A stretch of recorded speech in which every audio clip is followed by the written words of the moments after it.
Shalom, Om Swastiastu, Namo Buddhaya, Salam Kebajikan. Perkenalkan, nama saya Alfi Jari Panggara. Tujuan saya membuat video ini untuk memenuhi tugas ujian tengah semester saya atau UTS dengan mata kuliah Manajemen Lintas Budaya yang diampu oleh Bapak Insinyur Kigana Suyatna STMM.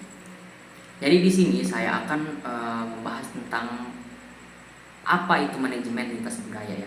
Jadi di dalam manajemen lintas budaya ini ialah suatu proses atau pengolahan sebuah tim atau organisasi yang terdiri dari individu-individu dari berbagai latar belakang budaya yang berbeda. Hal ini juga melibatkan pemahaman dan pengelolaan perbedaan budaya, nilai, norma-norma yang ada dalam organisasi tim. Manajemen lintas budaya, definisi manajemen keywordnya yaitu ada PDCA atau POTS yang diartikan sebagai goals ya. Sebagai anak manajemen kita juga harus memiliki 3 goods. Yang pertama itu ada good looking, tidak hanya tentang fisik tetapi juga tentang bagaimana cara kita bisa mempresentasikan diri kita dengan cara yang lebih positif. Lalu yang kedua yaitu ada good communication, memiliki kemampuan komunikasi yang efektif. Ini juga melibatkan kemampuan untuk menyampaikan pesan dengan jelas dan mendengarkan dengan baik dan memahami kebutuhan dan perspektif orang lain. Lalu yang ketiga yaitu ada good attitude ya, yang mana di dalam good attitude ini kita juga harus memiliki sikap positif dan mendukung. Unsur-unsur manajemen dalam unsur ini terbagi menjadi 6, yaitu ada method, materials, money, machines atau market, organisasi dan keterkaitannya.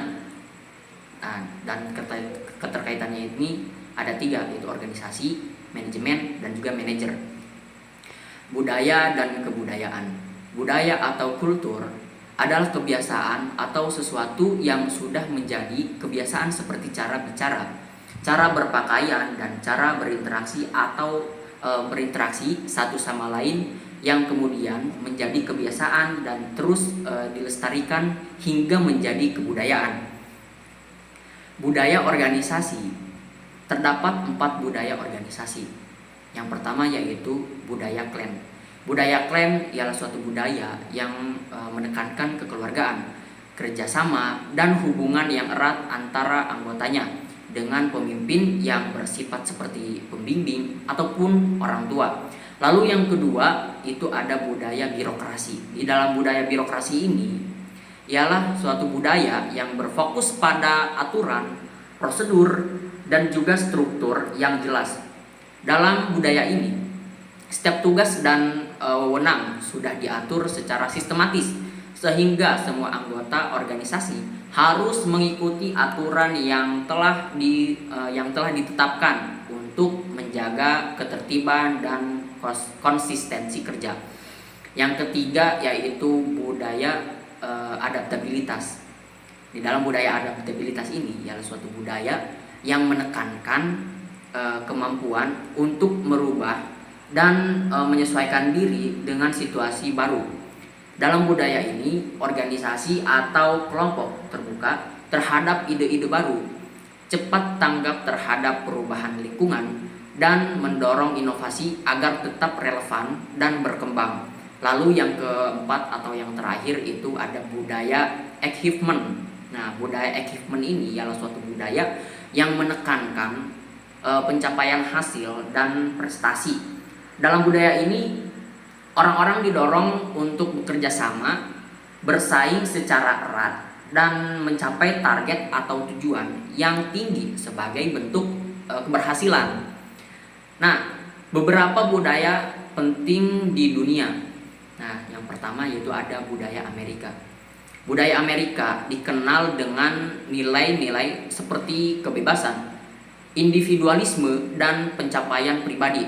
Masyarakatnya cenderung menghargai kemandirian, berpikir terbuka, serta memiliki semangat persaingan dan kerjasama.